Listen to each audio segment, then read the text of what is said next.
This is quite an event for us tonight in many ways. It's the first time we're using our radio mics. It took the Federal Communications Commission about 13 months to approve us for these things, so we're broadcasting these things. I hope not. I don't know how we'll hook it on. We're very happy tonight to have the Indianapolis chapter of the AIA meeting with us. We're very happy to have the Muncie Camera Club meeting with us as well tonight. And I would warn Mr. Korab that the Muncie Camera Club is seated right across the front here, most of them, and that every Monday night they get together to analyze each other's slides. So I hope we dusted the slides before they went into carousel. I might say that to show you what a fine photographer you're going to hear tonight, he spent the whole day in Lebanon, Indiana, photographing a house over there. And I don't know how he managed it, but he even managed some sunshine over there today. So it takes a good photographer for that. I would like to introduce our student Fred Mays, who will introduce Mr. Korab.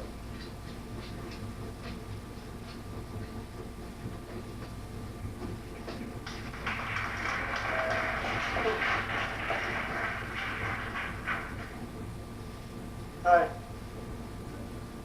I'd like to welcome you all to the Monday night lecture series.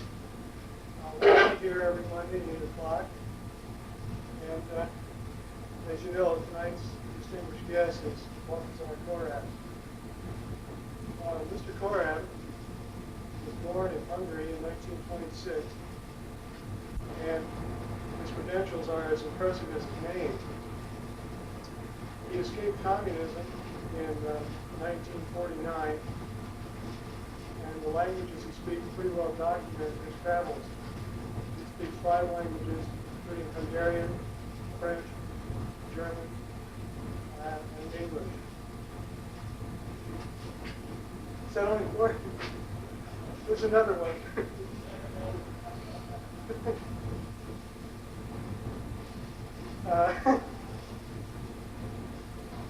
He came to America by marriage, he told me at dinner, and has studied with Louis Kahn. Actually, he was in his office, and entered photography in 1958, mainly by a fluke.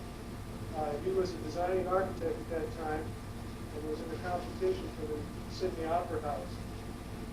Well, Mr. Sarnon was on the judging panel, and therefore Mr. Korab was eliminated from the competition, and therefore decided to enter photography. And his photographs since then have become history. He has worked throughout the United States. He's based in Detroit. He has won several awards, including the AIA Gold Medal for photography in 1962. He's married, has 2 children, and has worked with such impressive people as Messier and Frank Lloyd Wright. So without further ado, I give you Mr. Korab.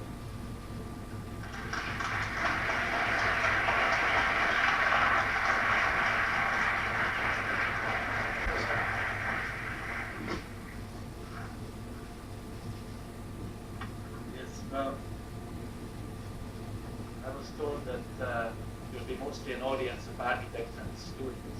I'm sure students. Feel that the photographers have a different point of view. So we'll give a new twist to it. As Charlie said that the grain will be heavily analyzed.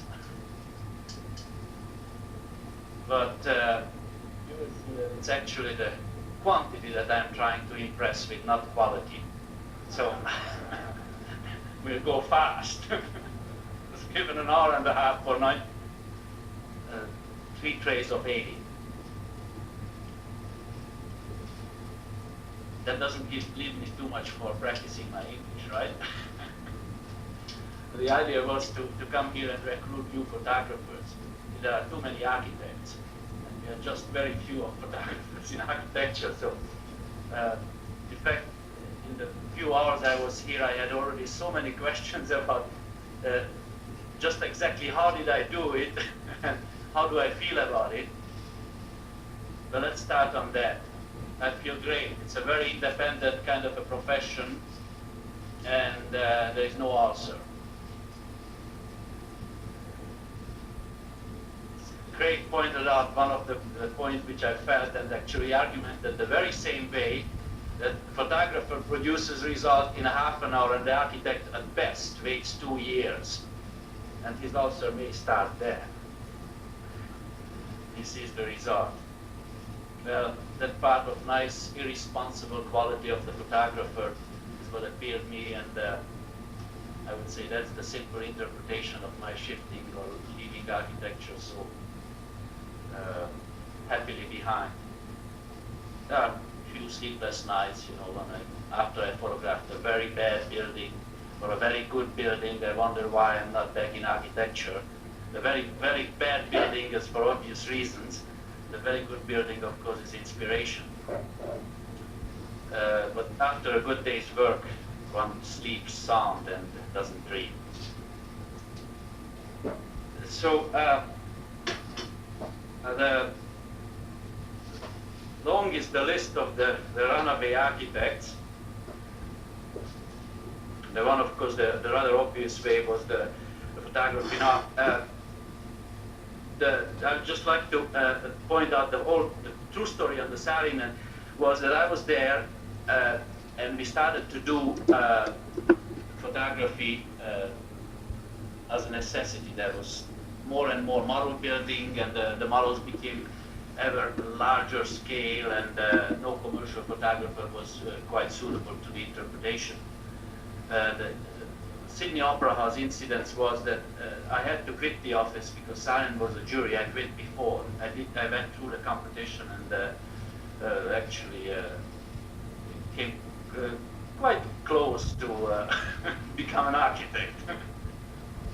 And then I picked up in Saarinen's again, and finally taking over entirely for professional photography was in 68 or 69.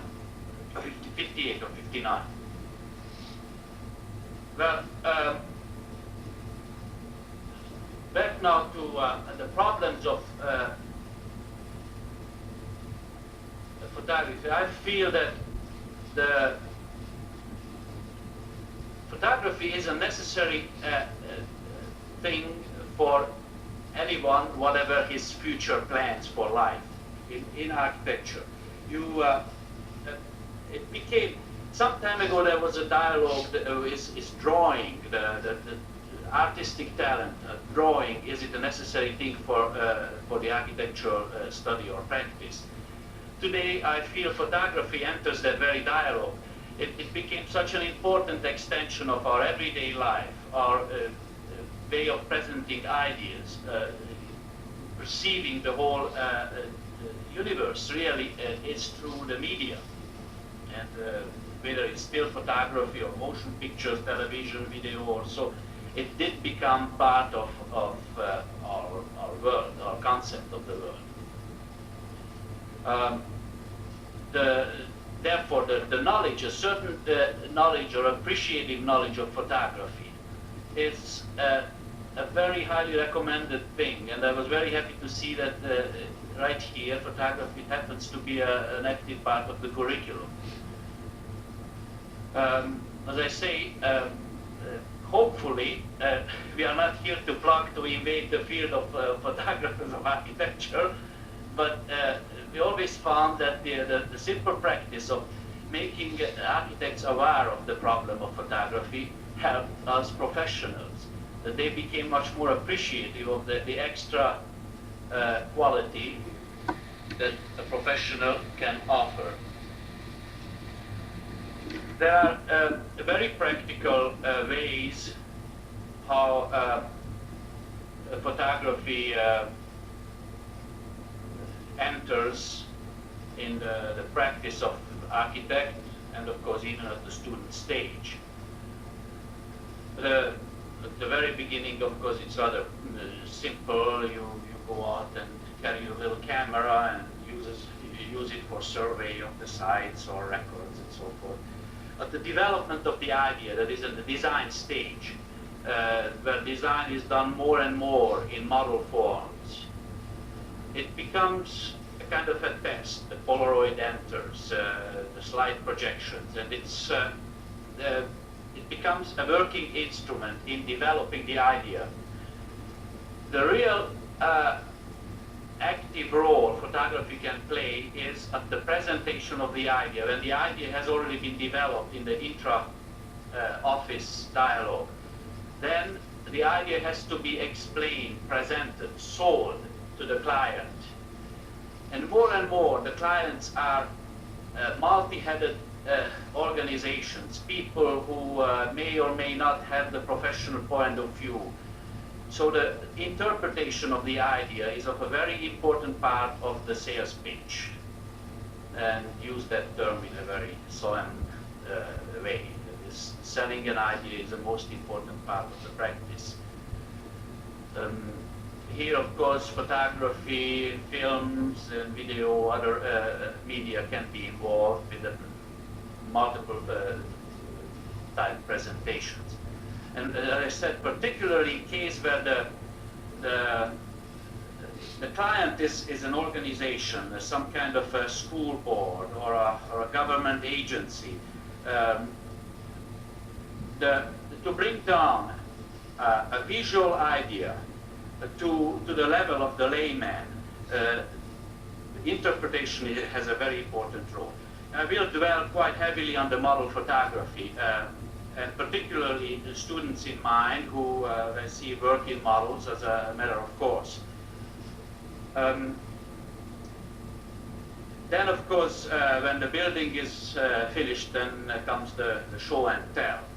One goes out, and that's probably the point where the professional really enters and comes in with this whole arsenal of know-how, routine, and patience, and luck, like some this afternoon, and that's the finished work. But I think on a beginner's level, any advanced amateur, particularly with the architect's education, can very well improvise for himself. There are also the offices. Many an architectural office who has already developed an in-house photographer. Well, they are excellent to pave the way for the professional who doesn't have the time to do all the work.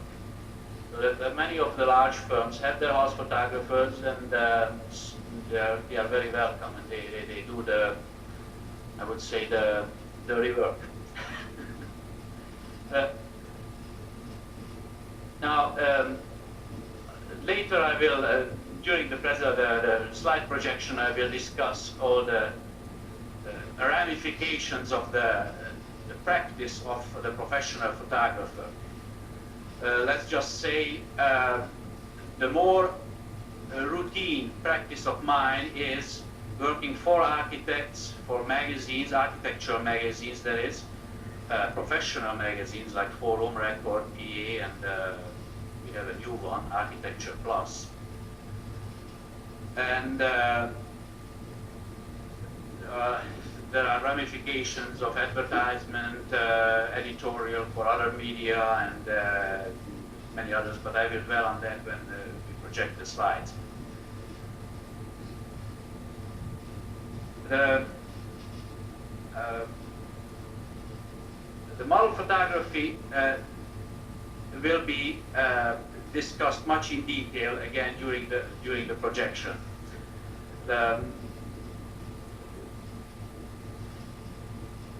Let's see there is this particular part of the architect's life which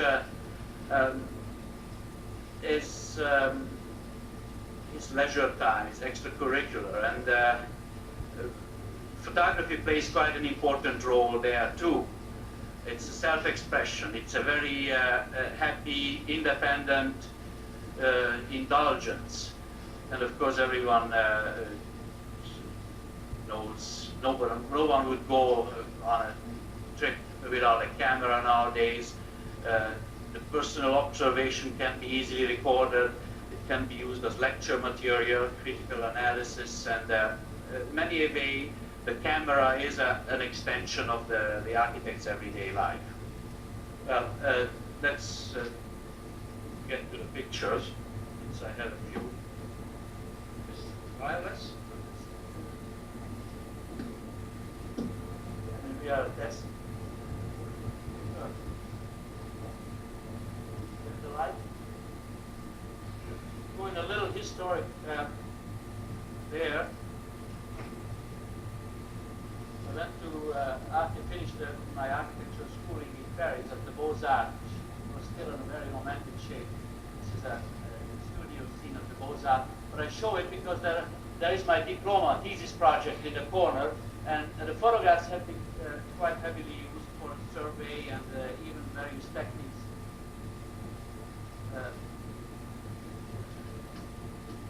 Techniques of photography were used. I would say it was the first application within architecture that the site in southern France, and some textures were used for actually a survey of the decaying wall. Now back to the Saarinen time, I mentioned that the scale of the model became 55, 56 ever more heroic. This was the TWA cardboard model, the TWA air terminal. Later we'll return to the technical aspects of this shot.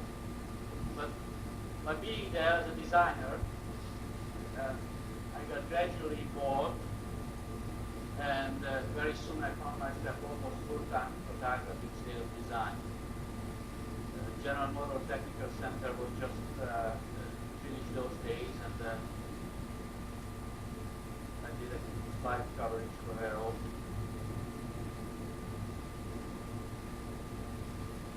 And quite antique slide now. Those slides were taken the pre-PC age.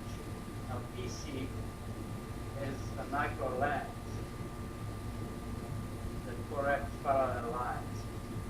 Although in this picture, probably the distortion from the projector works in the right way.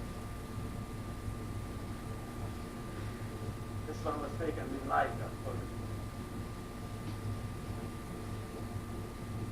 I have a plug in my text right here, by Nikon. I switched to the Nikon because of the PC lens. Only the instrument for our purpose. And then later I went up to Massachusetts, Cambridge, and photographed the MIT. And the video. MIT chapel and the auditorium. And it all was great fun. Leave at the drawing board and go around and travel and see America and do the little Leica and all that. Not knowing what was coming. But there was also a great aspect of the independence.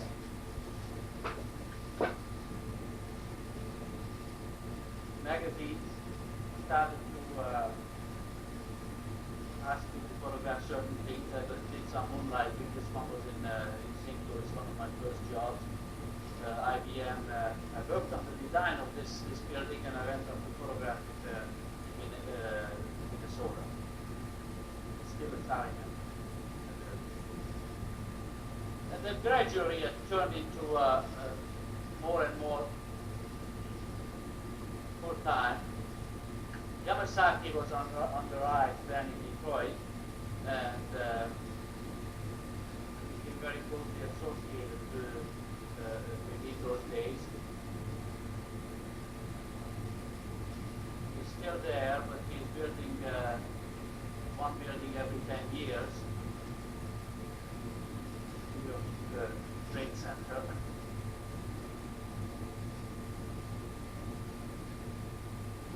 Slide that in, develop some kind of performance there.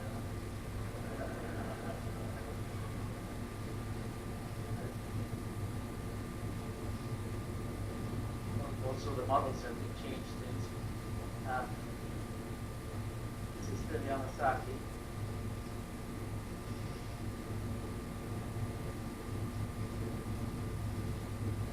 And then gradually other architects. This I didn't do for Skidmore, but I did it later when I was there. The airport mechanic.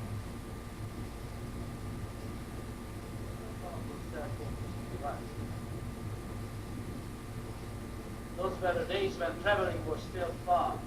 Bartlesville, Oklahoma, I've never heard of the place. Edinburgh, Texas, Grinnell, Iowa, and God knows.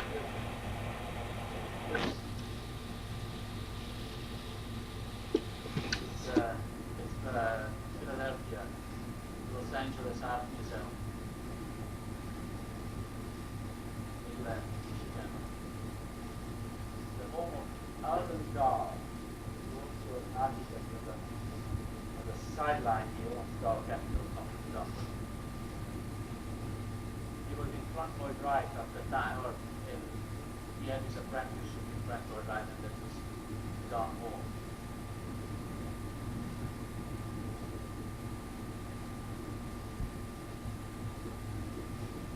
You probably detect a tendency to interpret romantic buildings in a romantic way, and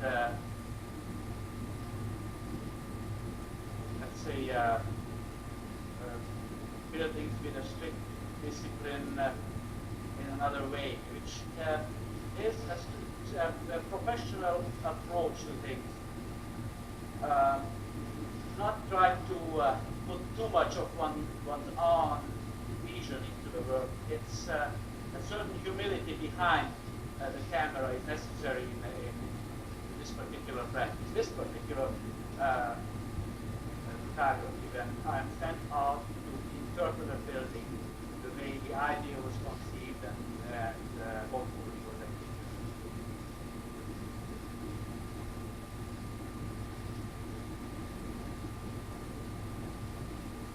Clear Lake City, Texas, word of the Eskimos.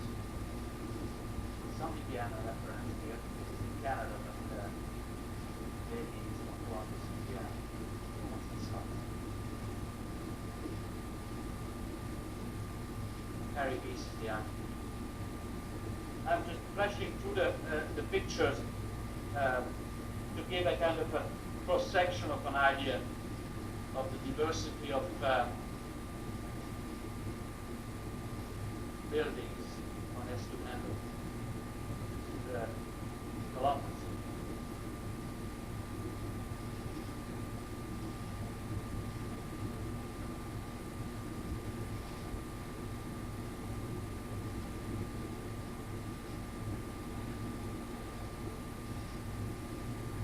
Although this is one of the only building that the Corbusier built in the United States, Tower, Visual Arts Center.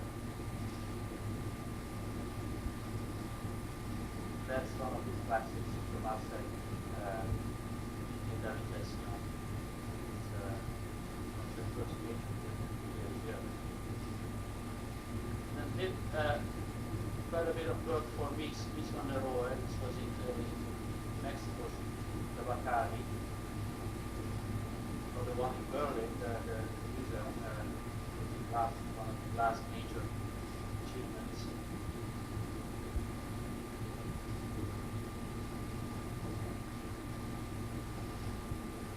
Now here is something that I was referring to. A Miesian concept of the building is even his renderings were of a very disciplined, one-point perspective type approach, where it was just natural to approach the building in a very same spirit.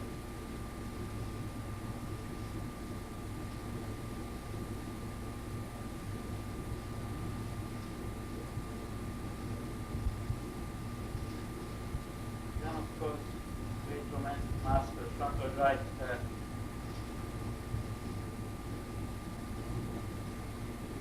are tremendously rich and photogenic.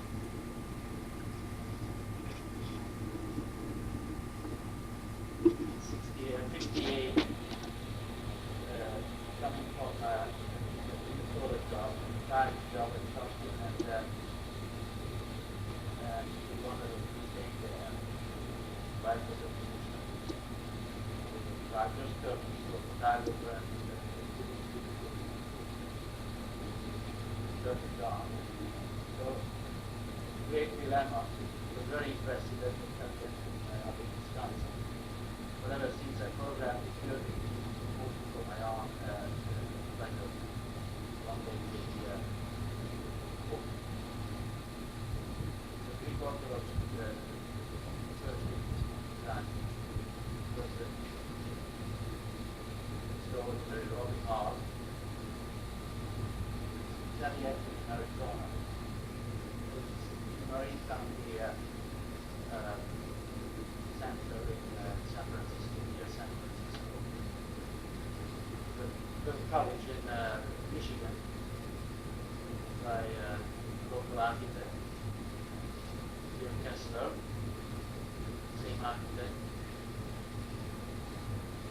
And then just pleasures of pictures, Gunnar Burkert's CBS building in New York.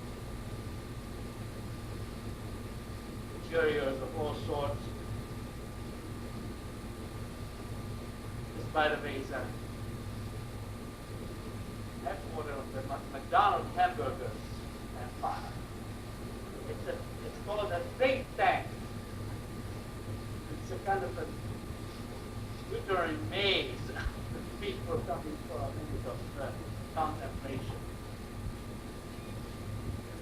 Here is part of this whole complex, the waterbed, and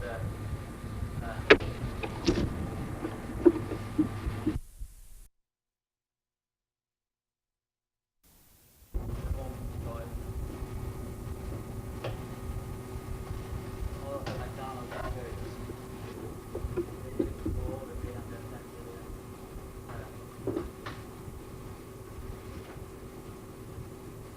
all the interiors are rather offbeat and interesting challenges for just a court in a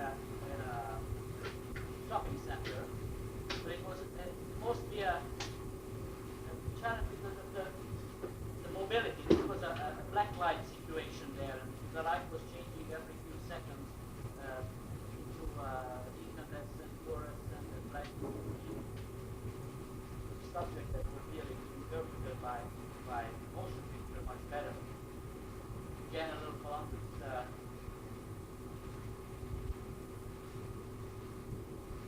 There are some athletic parts of the profession, like climbing the tower. I don't know how many steps, but it's sort of a straight up climb. But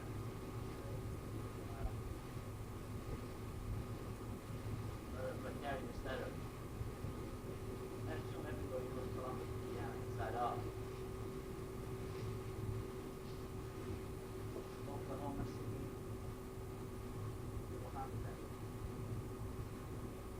Monmouth Theater, Mall of Indiana, in the opera in Woollen, Heaven's Woollen, Indiana. The glass is a very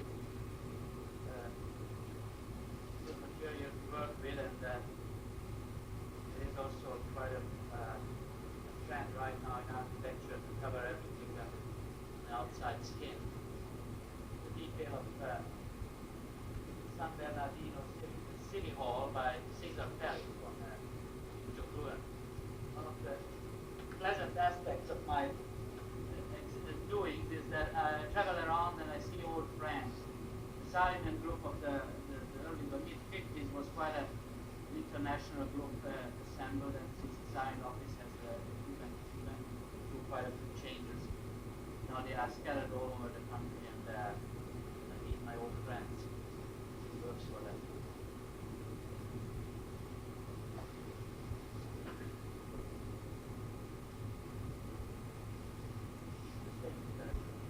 Caesar Palace, City Hall.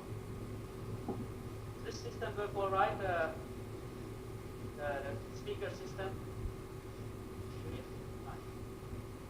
It's an idea where the glass skin has been wrapped around the building on the underside of the entranceway. It's just like a total wrap of glass. There is a thing one should, I would say, thought it was under the cover of the night, but they overexposed. More glass, which is in Minneapolis. It's one I photographed recently, again of Gunnar workers and the IBM building. It's really photogenic building.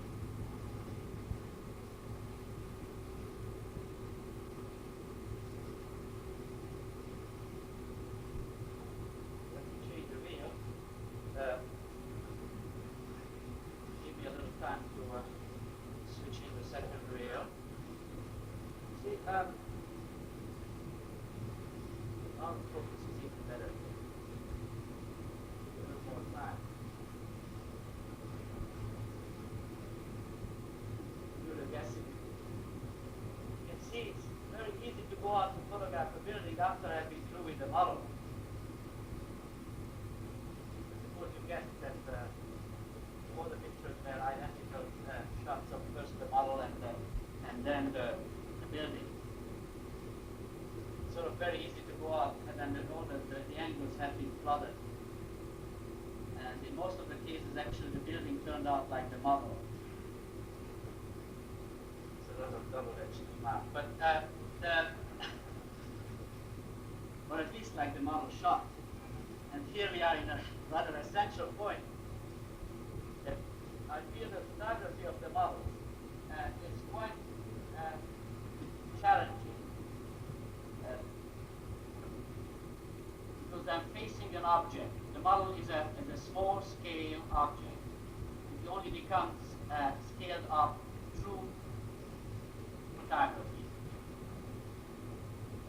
Somehow it tends to express the idea of the architect, but even the architect himself has certain difficulties to visualize the model as a prospect or a projection of the reality of his idea. Here, Eero Saarinen is trying hard. Now that's in the reality.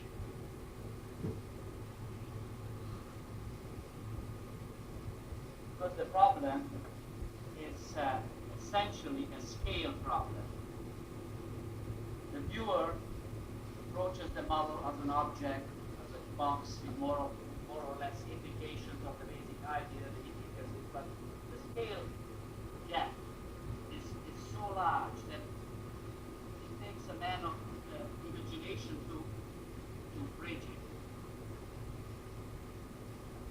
That's where the transposing the image into a projection material comes in as a very good instrument of bridging this scale gap.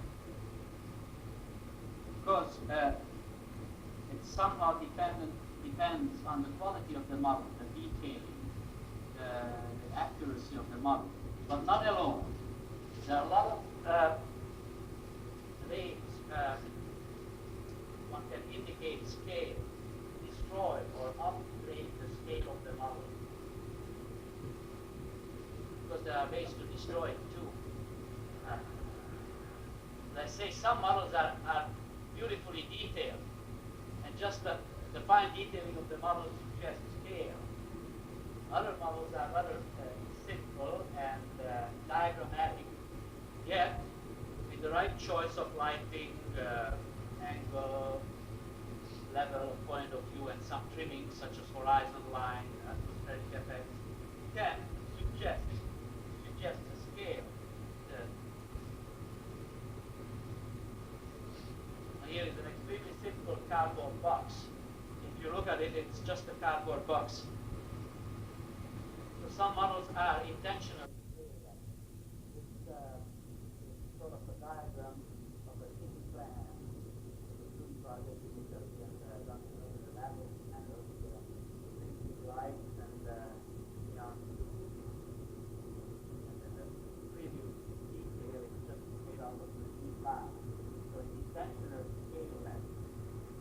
diagram.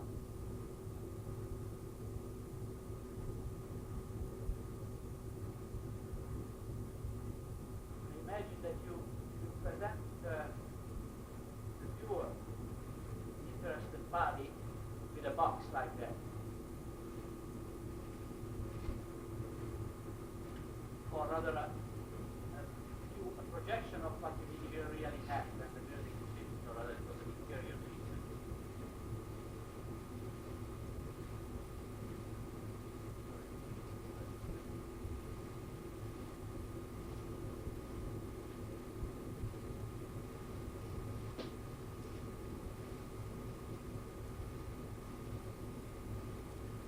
Box of 16 inch by 24 inch size.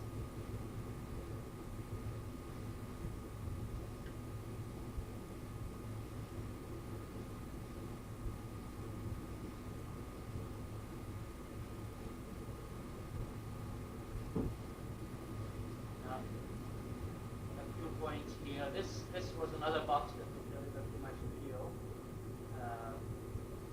Ended somewhere where you see the green slope, and much of the rest was added in the studio, the trees, horizon line, people, not that I heard so what they had is a box, or I dressed it up, and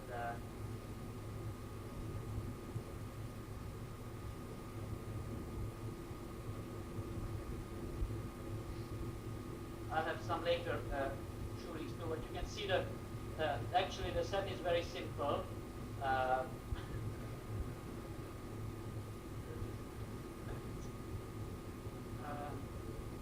a little bit interested in a few little tricks that are happening there. The sky, I like this way of projecting the sky, which is from a tin foil. It's actually a piece of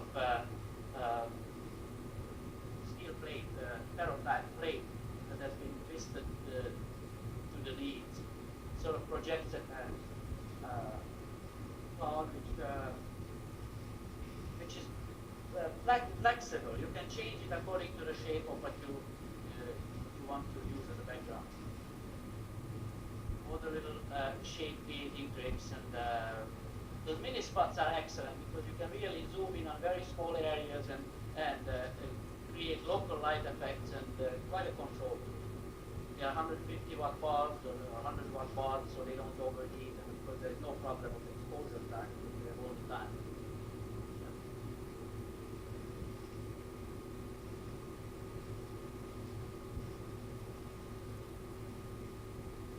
We had such a good time at designing office with models. I'll show a few of the TWA models, which was an example of study in modeling. Designer himself didn't know what the whole thing will look like. This is the dialogue between the architect and his idea and his working staff. It was an experimental model. They built it with the chipboard, scotch tape, and X-Acton knife, and changed every day. Here's the monster.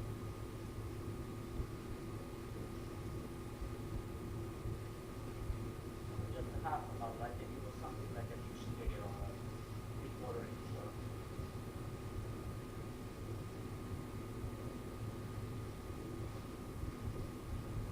Now out of that is a picture.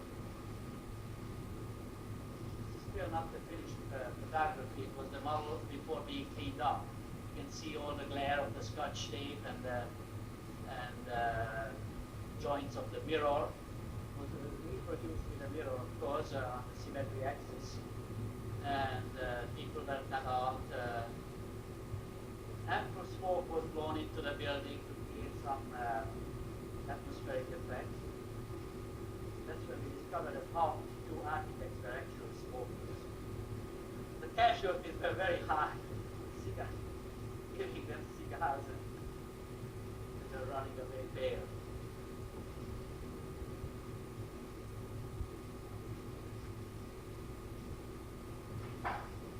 Well, of course, there are imperfections. You can see the mirror in the center. You can see that lady twice.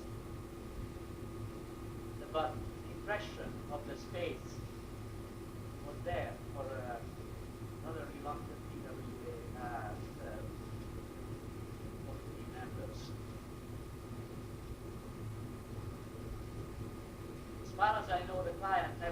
the model. It would have been a disillusionment. Franklin developed such a technique that the model from there on was not never shown to the model, not to the file.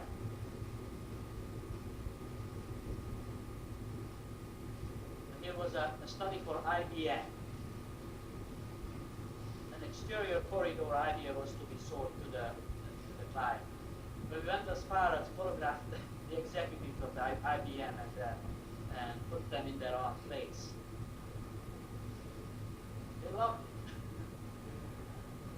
That scenery on the outside was an actual photograph of the site and projected on a point-on-screen screen.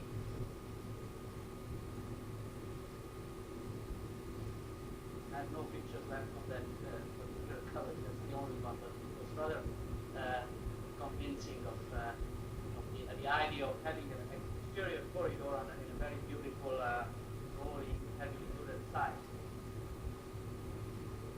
This was another view of it. Now here Yamasaki had to sell an underground shopping center under the trade center.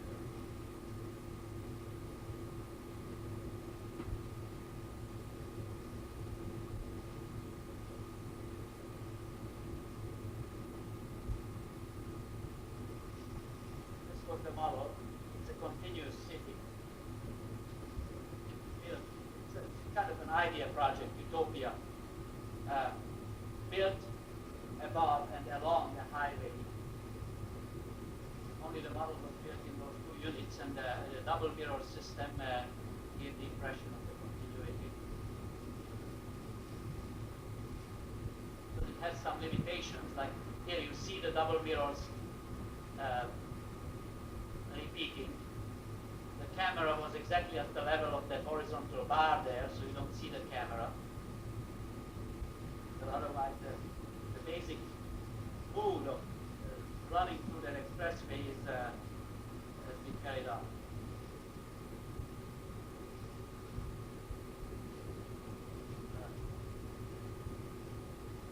I won't. It's a very meticulously built model.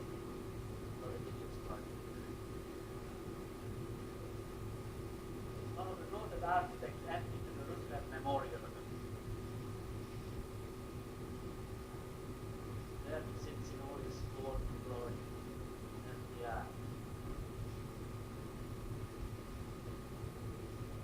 they say some beautiful, nicely detailed models are here, quite a delight.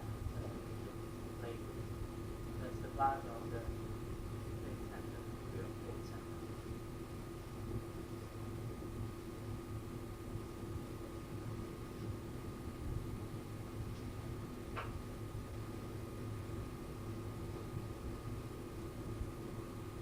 Site plan model is entirely out of wood, natural wood. I'd like to point out one detail here, which is just the establishing the horizon line. It's a simple thing, but it really contributes to placing, to give a kind of a spatial entity to the picture. It was a very simple little site plan model. My only addition was this background that is made out of rather crudely out of a cardboard of about 8 feet long, and with a brush was painted slightly to give that scenery effect.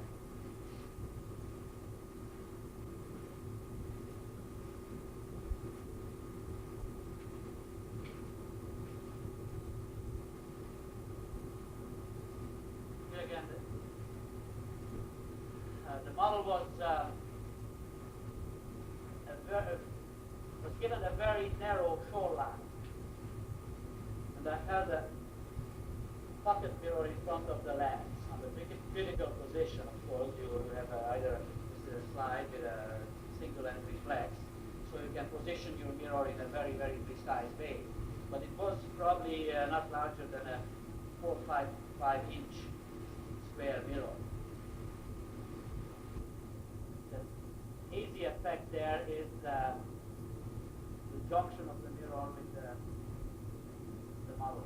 Well, no, it doesn't reach the model. There is a gap in between. For the range.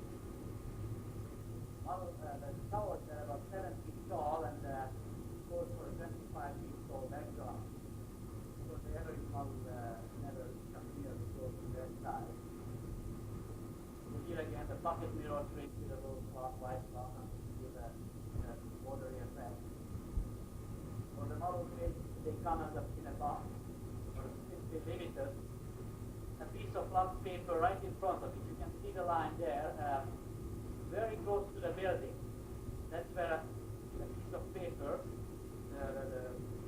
added in the foreground, and those trees were added to complete the composition and try to sort of never show the end of the model, so it is not a box. Here again, a very small scale model in a very diagrammatic way, executed without any detail.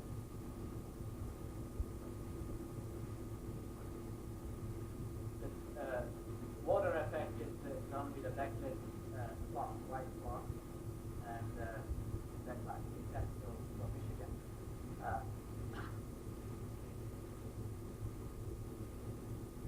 I'd like to point out that see the lighting is to describe the volume.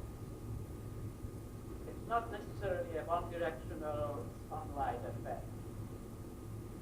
Reflected surfaces, highlights like on the obelisk, some highlight here on the glass area.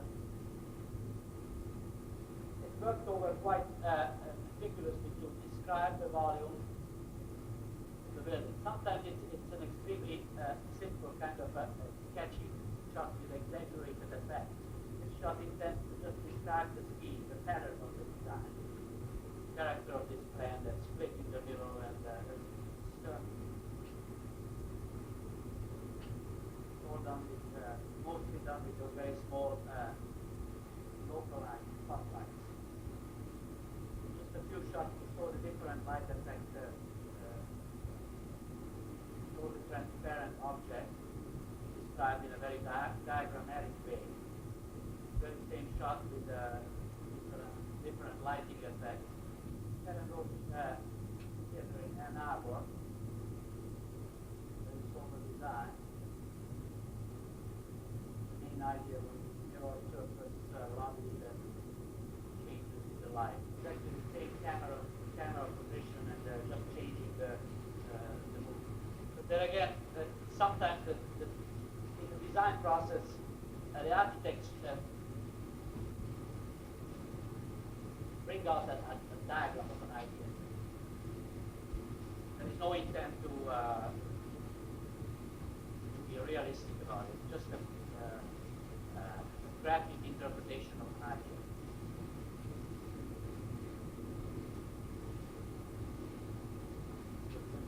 This is entry for the NPR. Here again, I don't think there is anything more than, let's see, there is a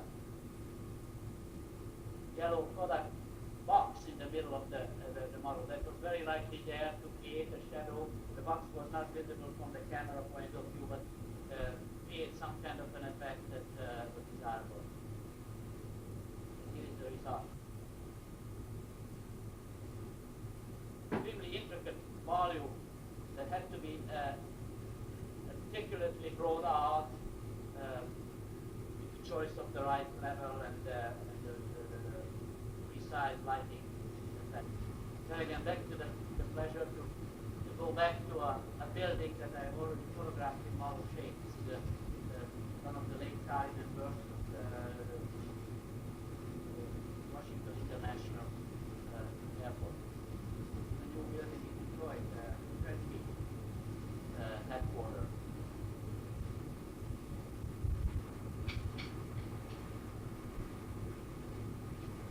There again, the Federal Reserve Bank in Minneapolis.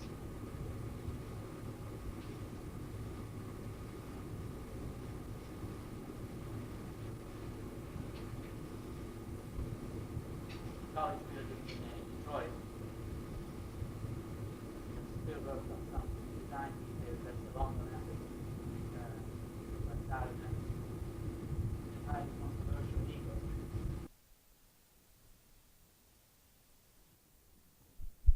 Back to the art museum.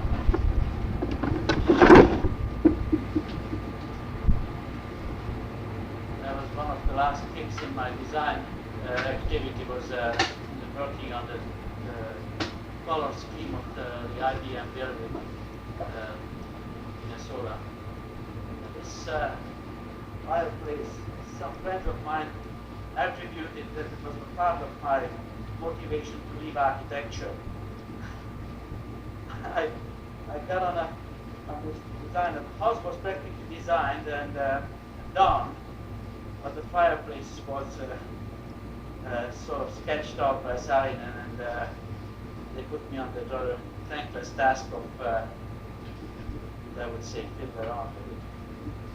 I had to do all of various schemes, because I objected heavily. This wasn't the right thing for the right place. And believe me or not, it took me 3 months, like this, on the fireplace, and then Kevin took over and pulled out one of the designs that I had already had scouted about 2 or 3 months before, the suspended fireplace. It's a home in Columbus.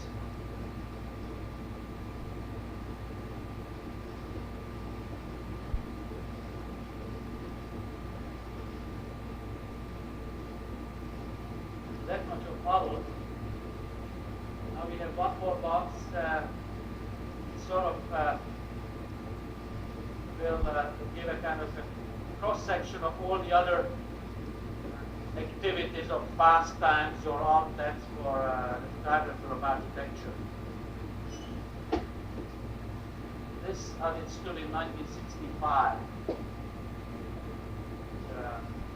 Mostly cover stories or covers.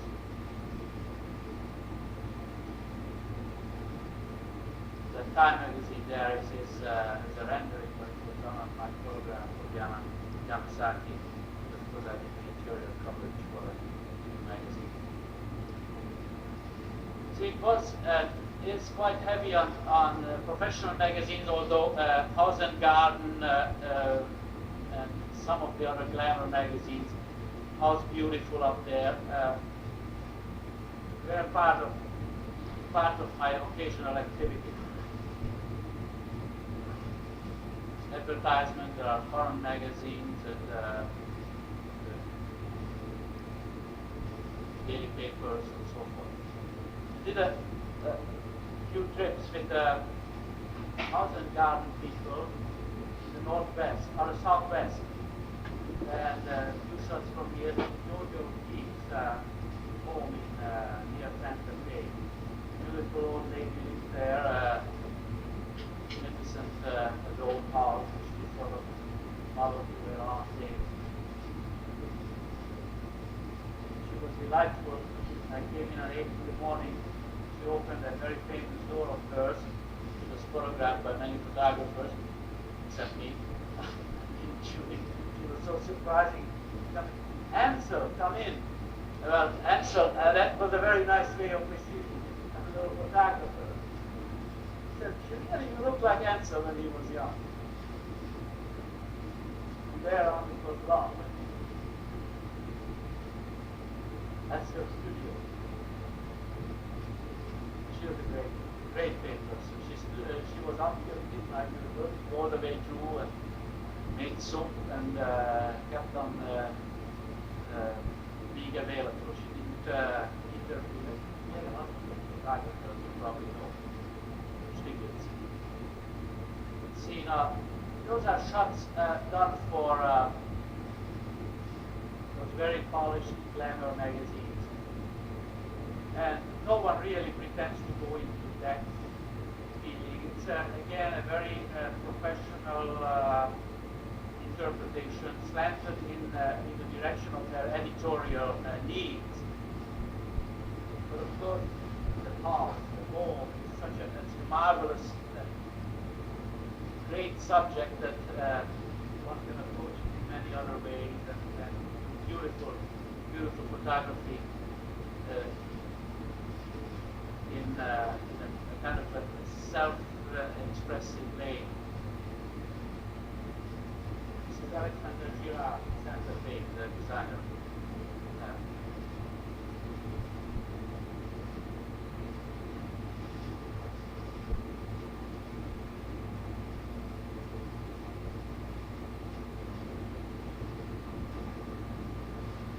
The home in Bloomington.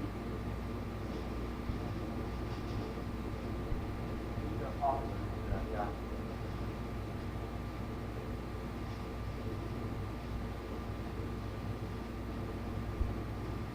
That was one of the great pleasures of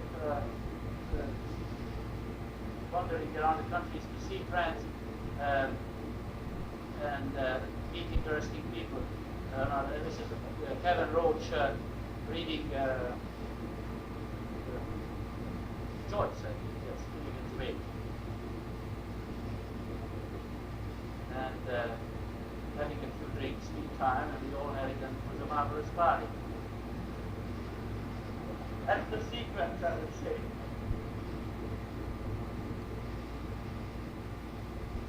Starting, and we had a lot of parties, and here's Errol,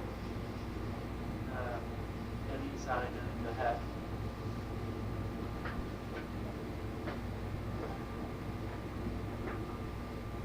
Because I find myself very afraid that this happens to be the powder room in the big department.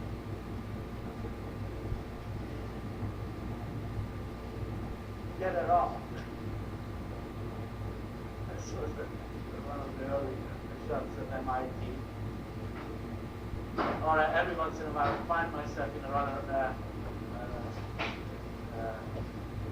tight situation. This was in about 1966 in Florence. I had a couple of rows of effective rows. The others, 3 rows were short, and 2 rows of 12 shots. So it was a very frustrating experience. It is so strange that there are no photographers in Florence at the time, or where because quite a few of those shots were in Life magazine and National Geographic and the like.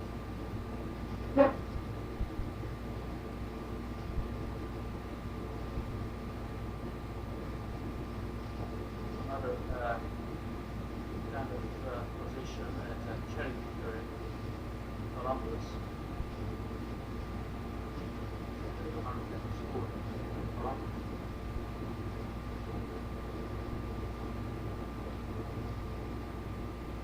Now, landscaping is another favorite pastime. It's really, well, I just like, I happen to be a gardener and enjoy considerably the landscaping assignments. This is again Columbus Hall.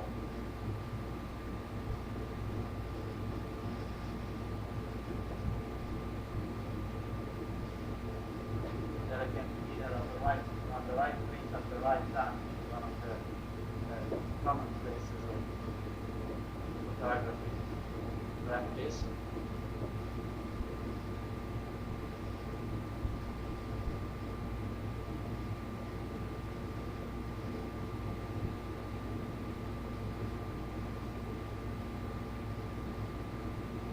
Back in Alden's house in Midland.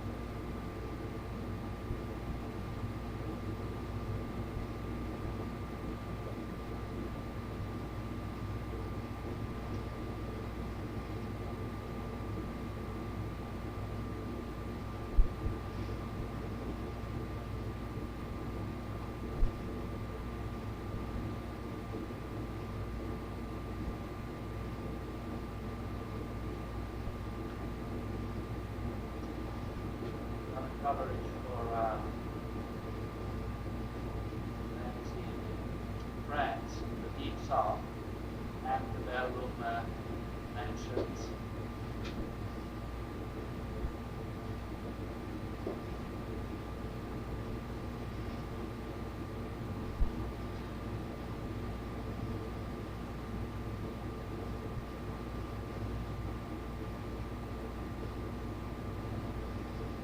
historic buildings are different from and quite beautiful assignment I had in Columbus again. Have kind of a casual survey of their historic heritage in town or the mood of the city. Sculpture and architecture is a very great subject and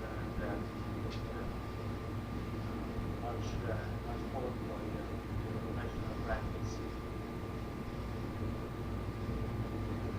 Chicago, that's it.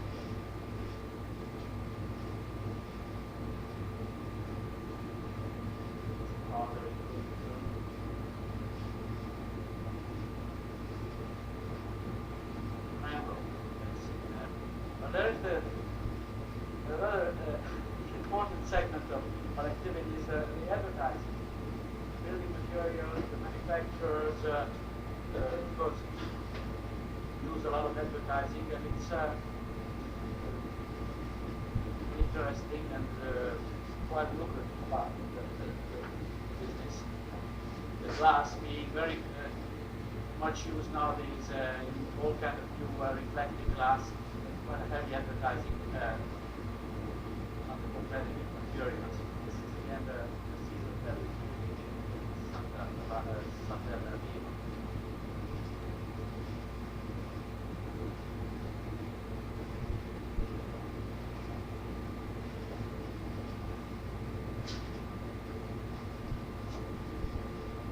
ever-changing modes, fashions, and being an observant of the urban scene, I have been fascinated by the flowering taste for monumental painting or self-expression on a heroic scale.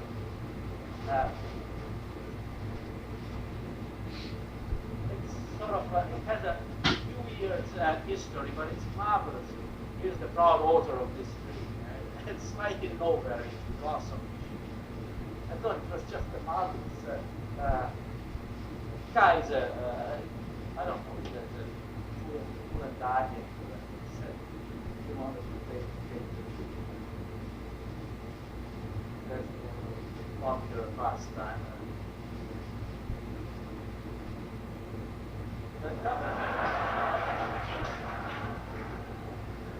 Just there, in the nowhere, in the countryside, a couple of guys painted up and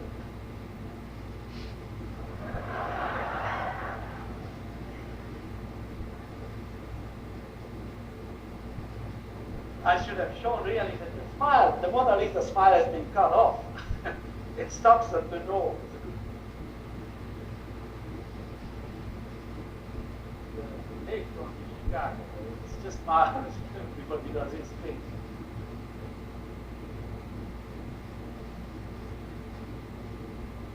Again in Chicago.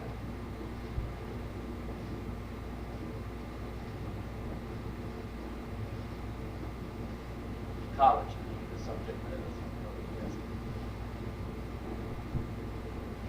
Sort of touching the beer cans around the whole thing.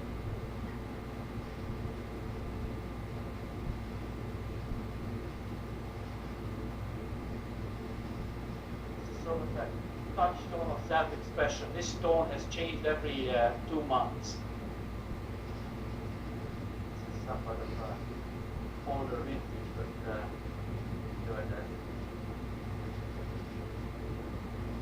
I slipped in one thing here quite late. This is I think I started, I never really went on somehow lack of time, or it's murals on monumental scale. I experimented with various beads working to plaster. This happens to be in copper, laminated copper. You know about the techniques, the way printed circuits are made with a photoresist and etching system.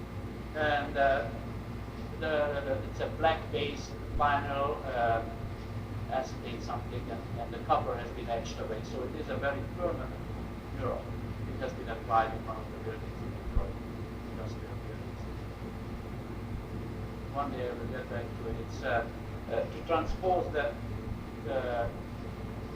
simple blow up into richer materials. There are all kinds of technical possibilities to work that. The urban scene, of course, one of the ever-present problems of the architects, and you can quote on it and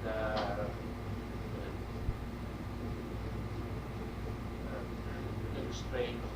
It's all, in effect, the whole visual universe is the concern of the architect.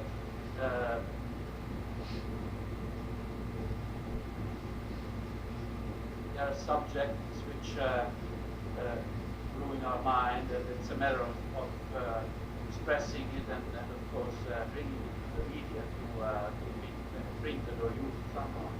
Unfortunately, most of those files are sort of dormant in my files, and that's one of the characteristics of photography, that it has to be shown or published, otherwise it has non-existent. Somehow that fellow walking down like a total illiterate, ignoring all the rich message.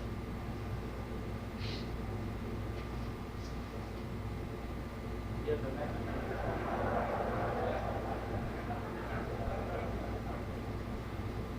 To the point.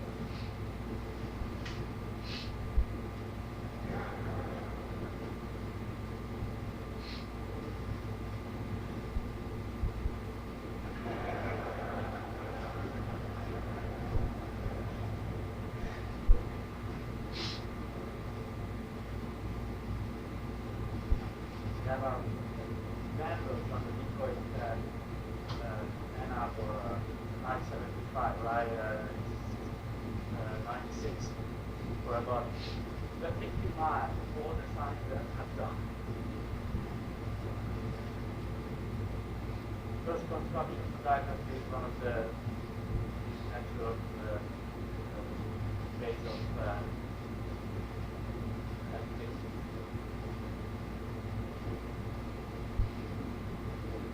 And of course, a few touristic shots.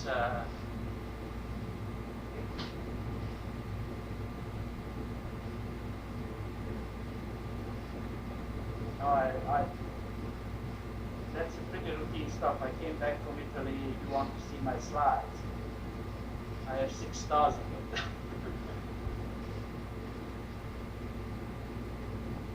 It's a little bit very close to my heart. You have to walk, take it off your eye. And we also have a couple of houses. It's in Central Italy.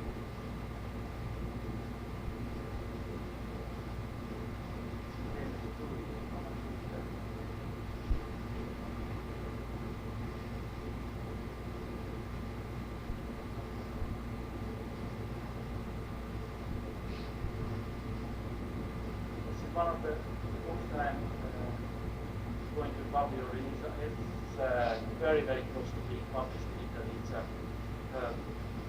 on the roofscapes of Rome. Rome has a characteristic of magnificent rich second life up there. It's visually very rich because of the historic multiplicity of the Rome architecture, and there's a very, very particular way of life that's going on there. So there are not much reference to that here, but by the book. Am I correct? I think next year.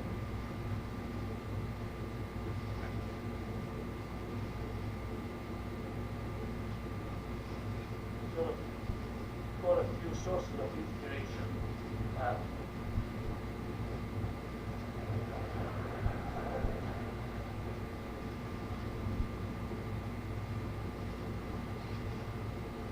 This was a model shape when I photographed it.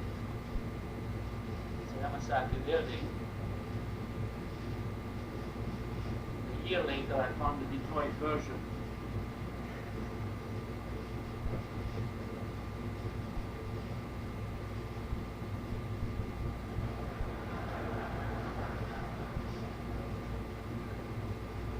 Unrehearsed shot.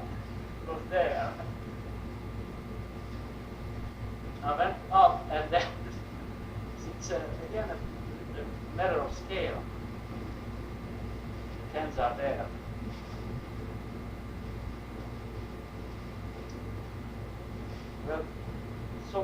photography. If you have any questions, feel free to put technical or whatever. We'll either to answer or answer.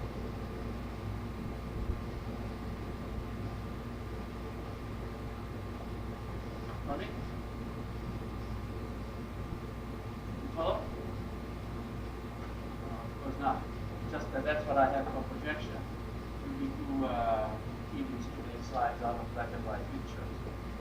And in fact, probably most of my routines are in black and white. It just happens to be accompanied on slides. And much of the slides, there are very few reproductions. There are few slides that are reproduced 4x5 times.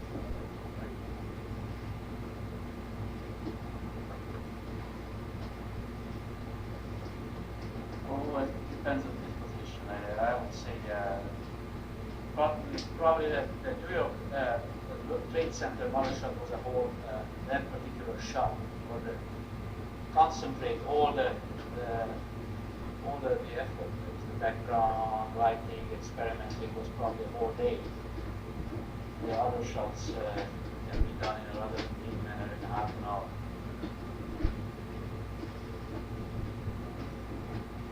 I keep telling myself I should organize my days. I don't. One day. Oh, the DC lens. Here ye, Nikon. Oh.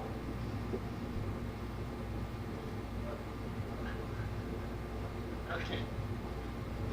Oh, parallel correction. The BC lens is really a very happy angle. It covers equivalent to the 35 millimeter wide angle lens, which is sort of a happy wide angle. It's not too wide, and it's wide enough to come close to the natural vision. You know, the natural vision is roughly 40-45.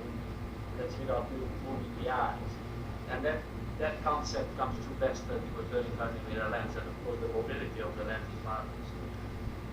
I really use it for both exteriors as interiors as well. Model shots probably 75% of the time.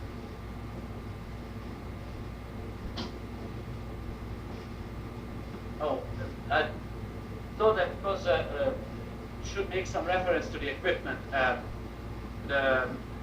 For the average purpose, of course, for the architectural student's purpose, the 35 millimeter is most practical for many reasons. It's the most portable thing. The slide becomes one of the most important medium of communications, and they have a great variety of interchangeable lenses, and it's highly recommended. As far as, you know, when you saw the lighting equipment and whatever is involved, I hope nothing terribly complicated at all. Thank you very much. We appreciate your coming here.